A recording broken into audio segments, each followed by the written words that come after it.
Should we begin, folks? Should we begin? Should we begin the show that we deserve? The show that we deserve. What do you think? Come on in. Come on in. Take your front seats. Get your beverages ready.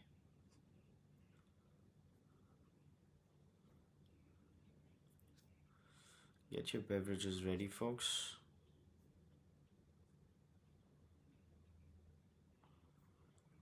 And let's have the show that we deserve.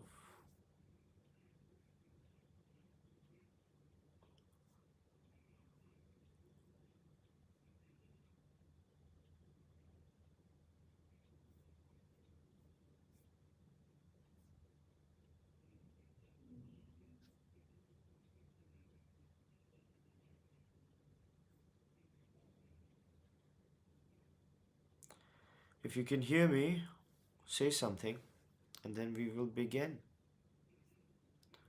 Then we will begin the show that we deserve.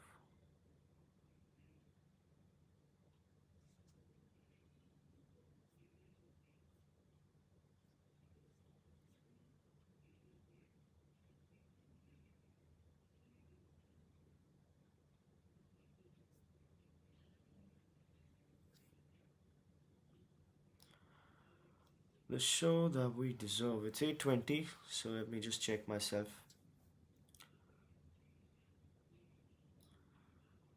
The show that yeah, I'm good on I'm good on YouTube. Let me just check myself on LinkedIn.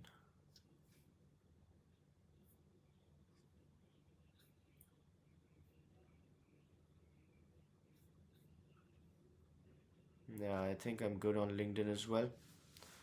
So we will begin the show that we deserve. The show that we deserve. Bum bum bum. Bum bum bum bum. Bum bum bum bum bum bum. Bum bum bum bum bum. Bum bum bum bum. Bum bum bum bum bum. Good morning, everybody. Welcome to Thinker's Frequency. We're having such a good time. This is the peak of human civilization. We're working so hard, doing such good work for ourselves, our parents, our kids, our siblings, our husbands, our wives, our friends, everybody. And not other people's husbands and wives, I hope. And just when we thought things couldn't get any better, like they couldn't possibly get any better, well, they just did. Call it divine intervention, folks, but things just got a whole lot better. Now we have Thinker's Frequency, our daily mental workout, our daily dose of insights and analysis which don't lead to paralysis right before we punch in. So let's continue with our journey of reading between the lines, things that are especially interesting and important in the world of business and finance. Let's go! But before we go, we gotta follow a tradition, right? You know the tradition. You know the sweet and sacred tradition of the simultaneous sip. We'll all sip something together and it'll bring us good luck, as it always does, without fail, every day. And all you need for the simultaneous sip is a cup or mug, a glass, a tank, a chalice, a stein, a canteen jug, a flask, or a vessel of any kind. Pour it with your favorite liquid. I like some hot water with black pepper in it. And here we go. Nice. We need it. We need it, especially in the winters, right? Do it again. Beautiful. You know what the simultaneous sip says, right? You know what it says? It says that you are not alone. It says that we are in this together. And that is such a beautiful thing to say. With that out of the way, let's begin. Let us begin. SUVs to play a leading role in new season of car launches, says the report. Companies looking to capitalize on festive period boom, GST relief, easier financing options. Well, while the entry cars picked up, right, the real meat of Indian auto is still in SUVs. And SUVs are seeing a lot of product launches. So if you look at sedans, not many product launches. In fact, just one or two, Mercedes and so on and so forth. When it comes to entry level cars, not many product launches. But when it comes to SUVs, you're seeing a lot of product launches. There's Renault, there's Nissan, there's Mahindra, there's Maruti Suzuki's e-Vitara, exports to Europe as well. So a lot of product launches happening in India. A lot of meat as far as the whole SUV play is considered in the country. Now, why is that? There's no surprise, no surprise. While the country depends on small cars, while the demand cycle depends on small cars' health, right? The meat of the industry is still coming from SUVs and sort of premium economy, if you can call it that, the zone. 66% of all cars being sold in the country are SUVs. At least before the festive season, that was the statistic. Now, what do you think is changing, right? Mr. R.C. Bhargav said that India's volume is still going to come from small cars. Then why are small cars not coming out? So 15 models are set to be rolled out in November to March, almost all of which are essentially SUVs. Now this is, of course, something that we ought to think about, right? Are we looking at India permanently going away from small cars and into SUVs? Is the road quality a factor for this particular paradigm shift? Or is it just a global play that is happening? So if you look at China as well, most of Chinese car sales are also coming from SUVs. It's not an India only phenomenon. So a lot of action in this front. If you look at the numbers, 4,66,000 cars dispatched in October 25, up 17% from a year ago. We discussed a stat. In October, 2.9 million vehicles 2024 were sold. In 2025, we had 4 million. So from 2.9 million to 4 million, that is a very, very healthy number, right? Tata Sierra, Mahindra XEV95, Magister, e-Vitara, and so on and so forth. A lot of cars coming in the SUV play. Is it an irreversible change against the small cars? Is a very, very good question to ask. Because as we discussed, this is going to have ramifications. This is obviously going to have second order effect. If we lose out on the volume play for the Indian automotive sector, it's going to affect the service economy, because most of the dealerships, they make money not by car sales but by car service, right? So if you're not aware of the economics of running car dealerships, car sales don't make money, car service does. Most of the car service comes from volume, of course, not value. Volume comes from the bottom of the pyramid. So if the bottom of the pyramid gets washed away, the service economy also gets washed away, the repair economy also gets washed away, right? If volumes don't play out, the entire retail dealership model also falters. So a lot of things are happening. And while small cars got picked up because of the GST rationalization play, most of the volumes and also the flux in the industry, that is the new launches, are coming by SUVs. Now earlier, traditionally, this is not the time for product launches, right? The festive season, post-festive season is not the product launch time, because this is when the demand essentially is catered to, and then after this period is taken care of, that's when new product launches are done. However, since so much of action is happening, since dealerships are running chock-a-block, right? It's a very good time for the industry. Product launches are also scheduled in this particular window itself. So let us see how our industry evolves, right? If we are looking at industry, we are obviously looking at consumer MNCs, right? FMCGs essentially, seeing business growth moving in fast lane. Erratic summer GST-led disruptions play spoilsport in September quarter. But other than that, investments in the country will continue strong demand revival.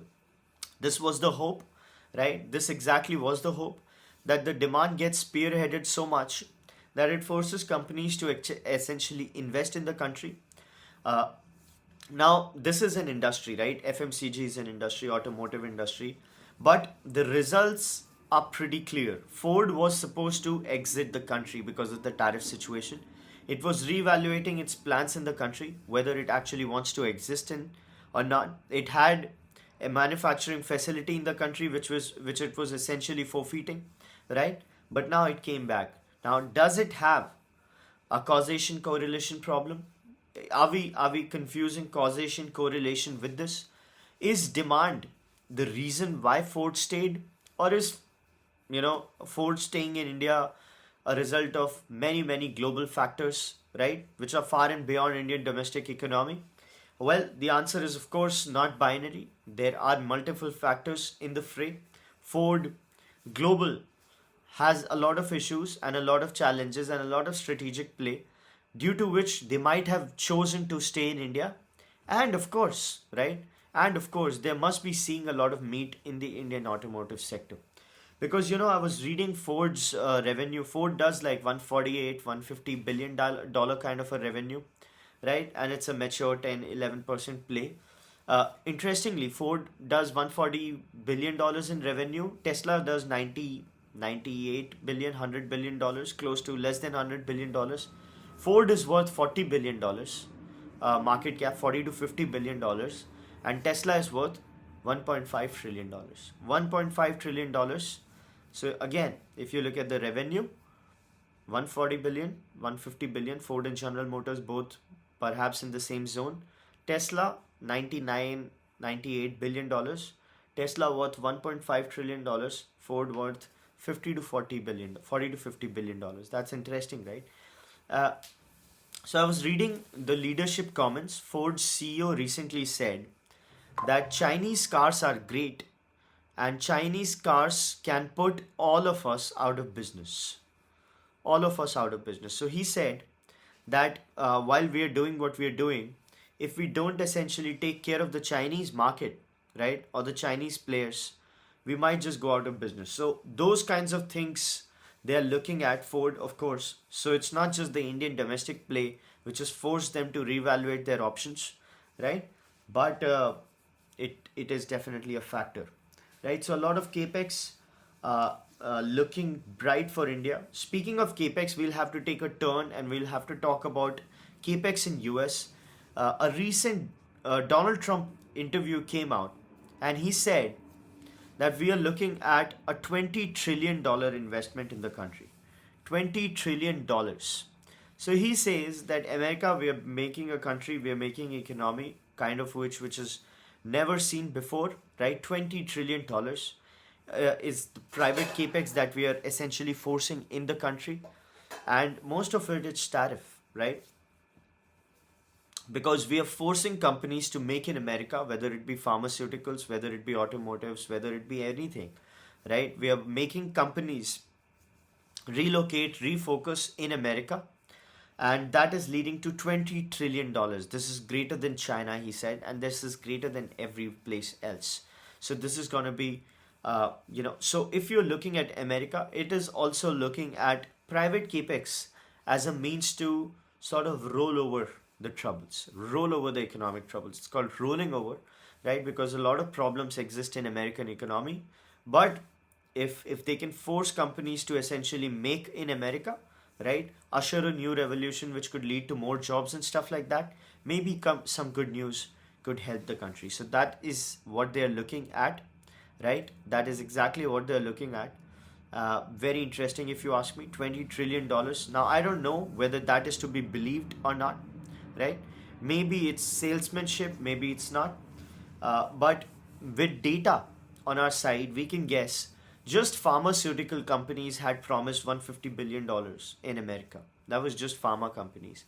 Then there are automotive companies, then there are heavy electronics companies, then there are electronic companies, right? And so on and so on. A lot of investments pouring into US, which is how we wanted to solve our problems as well, India, right?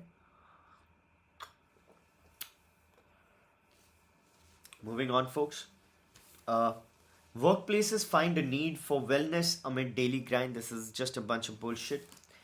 Massage tables to meditation zones. Companies on lookout for means to de-stress. Right? Nothing new there. A lot of. By the way, speaking of what's new, Hues of inclusion fade in India's incorporates diversity plate. So there's a new report which says that business pressures and talent scarcity prompt firms to scale down their diversity agenda. Now this is complicated and this is controversial, but I'll read it again to you. So you'll tell me if you find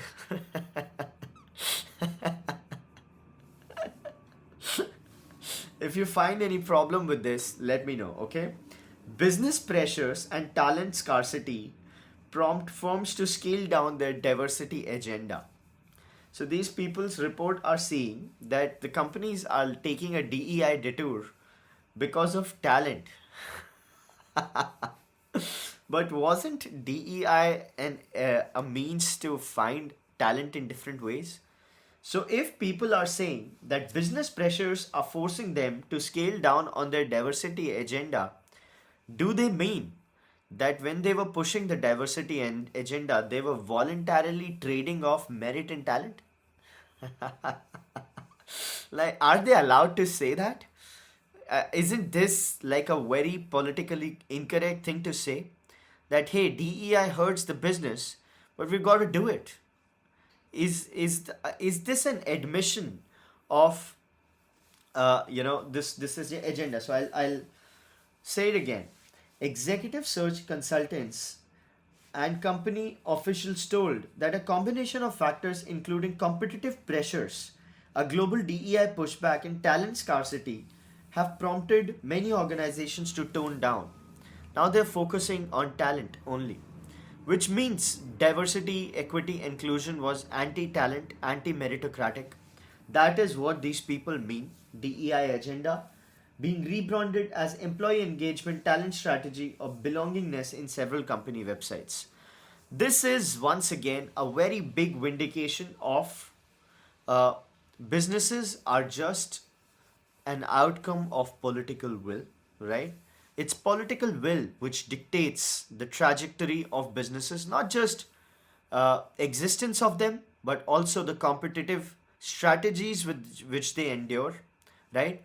If you think that businesses think for themselves, by themselves, right, in a purely meritocratic way, it is yet again a proof that they don't, right?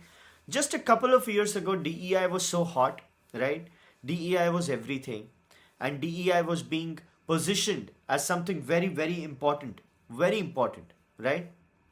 And not just for diversity as a social good, it was being pitched in as a very important facet for the growth of the companies, right? They were looking at it as a strategic advantage.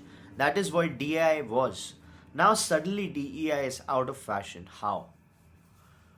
Did they just wake up and found out that, oh, the DEI thing might just not be good for business? Uh, then if that was the case, why didn't they recognize it earlier? I mean, this is like a 10-year story, right? Developing story, the whole DEI play. Why did they suddenly wake up to find out that, oh, there is competitive pressure, right? Did the competitive pressure not exist like 5 years ago, 2 years ago, 3 years ago? It's just politics, right? The ruling dispensation that forced these companies to change their ways. So now they're suddenly finding merit in merit. And before that, before just like a year ago, not even 2 years, just a year ago, DEI was everything, not anymore. Speaking of political will, world leaders vow to walk down low carbon progress path. World leaders, that is UN, while the companies and a lot of people have gotten the memo, UN is still talking about low carbon progress path. This is after Mr. Bill Gates came out saying that climate is not a threat, right? The threat is something else. The threat is the diseases. The climate play might not be what kills the human beings, right? But that memo is not clear yet, and people are trying to preserve whatever they want to preserve when it came to this engine of economics, right? Which was the low carbon uh, sustainability play, right? Leaders from more than 100 countries reaffirmed their commitments to addressing climate change at Leaders Climate Summit. Now, this is the remnant of an era, the Leaders Climate Summit, right? Happening in Brazil. UN Security Secretary General Antonio Guterres criticized the global community for failing to ramp up action to restrict global temperature rise and so on and so forth. So this guy is still banking on, he didn't get the memo yet. Well, it's understandable because this is what he was hired for, right? So everybody tries to preserve their job. It's just that this is old.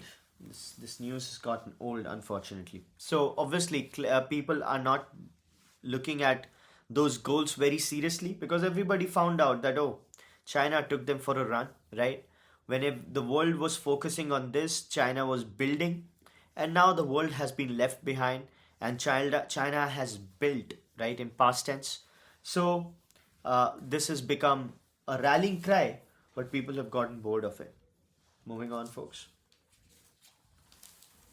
It's so interesting how what it took was just one anti establishment government in US, and the whole narrative changed. Everything changed when it came to climate change, or let's say diversity, inclusion, and so on and so forth. So hilarious. Moving on, folks. A lot of political chit chat which we won't discuss. There is a report, there is an op-ed which has been written by Mr. Mohan Kumar. He was the defense secretary. He says, even after decades of effort, India's jet engine dream is still unrealized, showing true self-reliance need reform, innovation, and role of private sector. So he's pointing out that 10 years later, we began with the Kaveri mission, right, 2016. It's been 10 years and we've not been able to make an engine. The DRDO just slept on it, essentially couldn't do much, right? Because some parts, right, essentially couldn't be made at all. Couldn't be made at all. So he says against the targeted 90 to 100 kilonewtons of thrust, Kaveri engine could achieve only 60 kilonewton. The reason was that hot parts of the engine, like compressors, turbines, which needed ultra high performance alloys and materials, were beyond our capability. After reaching dead end, there was hardly any efforts to make anything come true. Right? This is what it is. HAL has been manufacturing jet engines under Russian license, but even reverse engineering has been beyond its reach. So this is very sad, of course, right? The jet engine paradigm, we have not been able to catch it. He says that DRDO needs to be held accountable. More private sector realization needs to happen. And of course, more than that, we need to have colleges, the universities, the research and development wings, right, take up some of this institutional, essentially. There needs to be an institutional participation, both private and governmental, to make India's defense engine and engine manufacturing dream come true, because we are very, very behind. Just imagine that despite having bodies related like Defense Metallurgical Research Laboratory and so on, could not intensify the research, and why India's premier institutions were not tapped to develop technologies. So that's what he says. A lot of introspection as far as defense manufacturing is considered in India. It's obviously a hard play, and this is why I call defense the father of heavy engineering and actual engineering. Because if shipbuilding is the mother of heavy engineering, defense has to be the father, right? It basically makes everything work, right? The defense play, and we realize where we are as manufacturers if we can achieve the defense manufacturing, you know, milestones. So let's call it that. Moving on, folks. US plans to deny residency visas to Indians with chronic diseases. So this is once again a factor. This is US looking at state charge. So the concept of state charge is basically drag on US resources. So if there are people with heart diseases and diabetes and so on and so forth, they are basically residency visas are a problem, because then they have a load on the Medicare facilities of the country. US has already cut its Medicaid expense, so moving forward in that area is obviously complicated. This, however, is obviously a bad news for the country, because a lot of people, with knowingly or unknowingly, with such problems, yeah, right, look at US as a means to an end, and that won't be possible considering whatever is happening.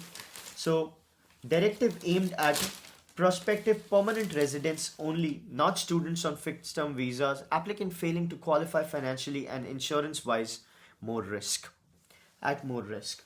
So it's called public charge, which is fair, I guess, right? It's obviously bad news for whoever is working on it, right? If an Indian is looking at establishing themselves in US, it's bad news for them. But do you blame US? Can you blame US for preserving whatever it wants to preserve? Well, not really, not really. Uh, a lot of action. India, New Zealand make steady progress in FTA. Well, that's no news. We've been talking about that. India pledges its support to forest preservation ahead of COP30. This is yet again the United Nations event which is happening, and India is pledging support. Well, that's boring. Speaking of what's not boring, folks, Moody's has downgraded Ola on liquidity and default concerns. So Moody has downgraded Ola Electric. Ola Electric is a problem. It's been a very, very troubled company. It was looking at raising money, right? It had taken a $500 million term loan, and that term loan might get defaulted. So that's what these people are saying. CAA1, that's the rating right now. In Ola's case, Modi said a breach would constitute a default and accelerated repayment of its $65 million loan due in December 2026. Right? The company must maintain cash equal to 40% of the outstanding loan, which would be at 26 million to comply with the agreement. In December 21, Ola had raised 500 million from institutional investors as a term loan, and right, as of March, the company has $90 million in cash. There are liquidity concerns. Well, are you surprised, folks? Are you surprised? I don't think anybody is surprised, because Ola has literally killed its goodwill, whatever goodwill it had. I don't know if it had much, but it has really killed it. And now the roosters, what is the expression, folks? The roosters have come to roost. What? The chicken has come to roost. What was the chicken has come to the wolf has come to the roost? Yeah, chicken has come to the roost. Yeah, that was the expression. Consequences of doing wrong always catch up with the wrongdoer. The chickens have come to roost. Of course, it means, the kill day has come and Ola is in trouble. Well, nobody should be surprised, of course. There is a deep dive being done. It's called India's senior population set to rise to 230 million people in 2036, more than double 2011. They could power a silver economy or become a significant strain on families and public support systems. So whenever you're talking about the aging population issue, whenever you hear Indians talking about the aging population issue, whenever they are publishing reports in that area, the problem with that report is that they are always looking at the West. So they are looking at Europe, they're looking at US, and that's how they want to design the silver economy or the gray economy or the elder economy. More old age homes, more community living, and so on and so forth. Can you guess the problem with that? Can you guess the problem with looking at the West for designing systems or preparing for an aging India? Can you guess, viewers of Thinkers Frequency? This is obviously a very intelligent thought. This is a good question. That why do these people keep quoting at numbers from the West, right? Whenever they look, imagining India's older population and how India deals with the older population. And what is the problem with that approach? That is the question. Can you think about it?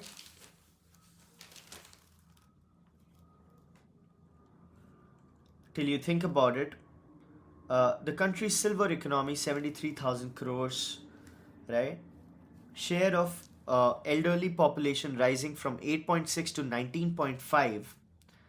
Uh, if one expands the lens to adults 45, 40% of population is in that area, making space for the old and so on and so forth. So, what is the problem? First of all, why do they look at the West? And secondly, what is the problem with that, and what could be a better way to think about the situation? So, if you look at this, right, the problem is that West runs on the concept of nuclear families.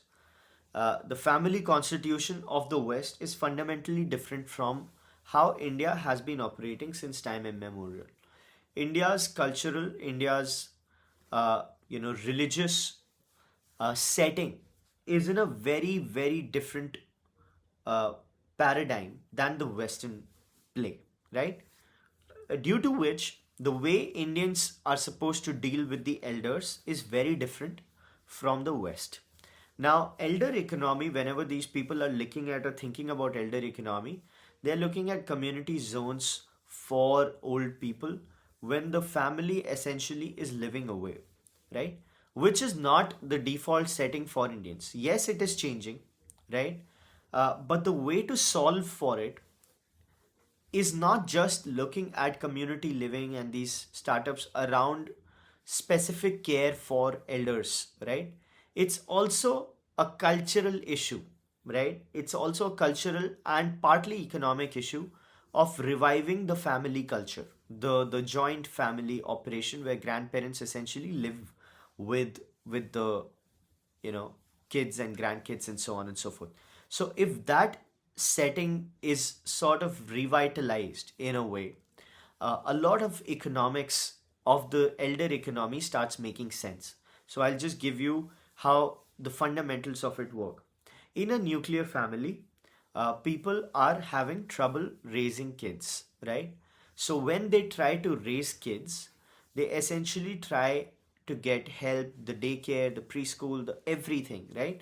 And that all is an expense which goes into the whole, you know, household balance sheets. It takes a large part of it, right? At the same time, since elders are living away, since the grandparents are living away, their health and expense also essentially becomes separate, right? So that becomes another cost center, this becomes another cost center, and the people who are earning essentially get squeezed on both sides.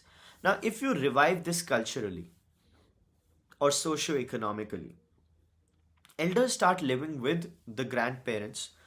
You don't have to account for those expenses anymore, because not just in an economic way, but the offspring gets the best care, the best uh, upbringing essentially, because nothing substitutes that, right?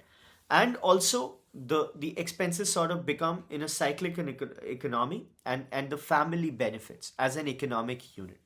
Now the solution to this is not just cultural. You can't ask a culture to essentially take care of their elders, right? That is a futile exercise. But if you do what has also been discussed at Thinkers Frequency in depth, that is the concept of moving away, decluttering the cities, the decluttering the financial powerhouses, right? If you go to tier 2, tier 3 cities, and that's where GCCs get established, people don't have to relocate to cities where they cannot accommodate the elders, right? And in that case, right, it becomes a very very beautiful kind of a setting. Now the problem with these analyses is, whenever you read these analyses, there is no mention of Japan, there is no mention of the East. So whenever these people are reading or writing about how to deal with the aging population, they're always looking at the West, which is the hub of antidepressants, the SSRIs, the loneliness epidemic, and so on and so forth. But if you look at Japan, it has an aging population which is extremely healthy, which is extremely happy, right? It has class, the concept of wabi sabi. Wabi sabi is like be finding beauty in imperfections, right? The so Japan has most number of septuagenarians, octogenarians, centenarians. That is people living over 100 years, right? So there's a lot to learn from Japan, which these people never reference. So whenever they're designing or looking into the future of elder care, they're always looking at the West, which is a very big problem because Japanese culture is also more coherent and co-linear with Indian culture than the West. So if you look at Japanese culture, the grandparents have a very active role in the society. Oh, sorry, in the family unit, right? In the West, it doesn't stand like that. So why would you try to learn from the West when the better example is the Far East, Japan, and it's also more collinear with your culture. So this is a problem, right? A lot of solutions to problems are not just economic, right? That is a that is a very bad way of looking at things. Like if you have a hammer, everything looks like a nail, right? So if you are a business person, if you look at old people, you think about it as a business thing. No, some things are require a cultural solution, some things require a social solution, and if you're looking at those solutions, you need to look at examples which are more uh, relevant to the Indian social fabric, and Japanese culture is. So that is my key concern, right? Key opportunity scores: real estate, healthcare, entertainment, financial services, FMCG. So they're looking at foods for elders, real estate, right? A lot of real estate living, co-living plays have started happening for older, uh, for the elder generation. So let's look at how India evolves in that direction. Is waking up in the winters a trouble, folks? I guess it is, right? Because if we have the show in the morning, it might just be it might just be hard for people to wake up. Or did you all have a very active weekend? Active Saturday, folks. Huh? Anyway, do micro steps matter? So there's a new trend: forsaking laces on shoes, eating the same breakfast every day, giving up cooking altogether. Busy professionals are making small improvements in daily life to make it a little easier. Are micro efficiencies meaningful shortcomes or shallow solutions? Micro efficiencies, this trend was essentially very popularized by Mark Zuckerberg, right? When he said that he just has one T-shirt, right, one T-shirt, and he has this one T-shirt because he doesn't want to think too much about what to wear, right? So he just wears one T-shirt, and that sort of helps. That makes him productive. His productive thought goes someplace else. Well, that was cool like 10 years ago. That was cool 10 years ago. Then Mark Zuckerberg started getting equated with the lizard, with a robot, with a boring personality, right? With an artificial intelligence, right? So people started making fun of Mark Zuckerberg, right? And he got mocked on the internet relentlessly. And then he started wearing gold chains and curly hair and glasses and all sorts of new clothes. So these people, whoever is trying to catch on that train of micro efficiencies, like same breakfast, same clothes, right? No shoelaces and so on and so forth, because we want to be more productive. They're just like 15 years late in that trend. First of all, they're very boring. These people who really want to optimize themselves to the T, and they want to feel like, oh my god, I want to be more productive.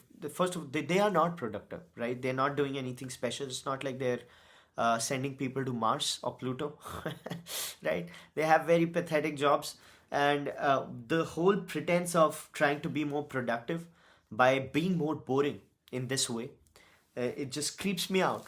And the beauty is that this whole trend was cool like 15 years ago. And the person who essentially pioneered it in a lot of ways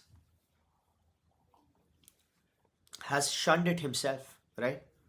So micro efficiencies, screw that. Screw that.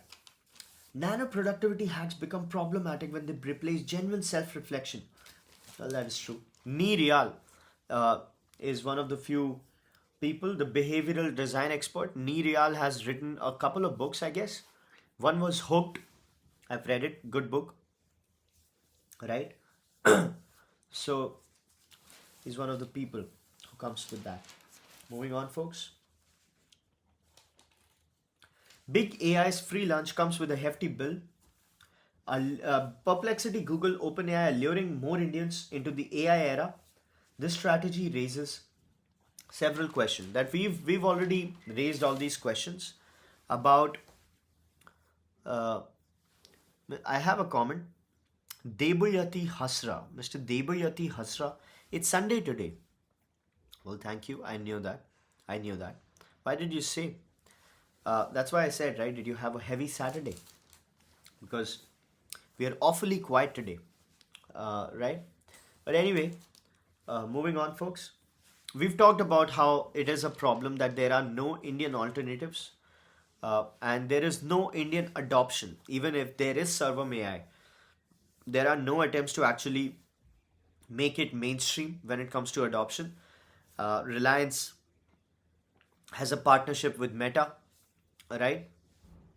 Airtel tied up with Perplexity, and there's no distribution for an Indian AI, which is basically leading to harvesting of data, all harvesting of data from India to train their models, and it's going to be a very, very big problem for the country, right? Because this is the fourth paradigm which we are going to miss. We missed the manufacturing play in the 80s, in the 90s, in the early 80s, 70s, 80s, 90s. We missed the internet play in the 90s, right? We don't have our own Google, we don't have our own Facebook, right? We missed that. We missed the 2010s play as well, right? The whole social paradigm which came later, and now it's the AI play, which is the fourth wave, and many people call it the final wave, right? So we're missing that as well, and we really need to have some sort of sovereign AI essentially. While data centers are a good expenditure, they're a good capex, but they're not gonna help, right? China's security state selling an AI dream. This is when China essentially is beating the West black and blue, right? Kim, the model we discussed about it yesterday, has a better thinking score, has a better writing score than ChatGPT, than Claude, than everybody else, despite being traded for $4.6 million only. So, really incredible strides made by China. India, unfortunately, has nothing to boast as just its domestic market, which is being looted by everybody else. Moving on.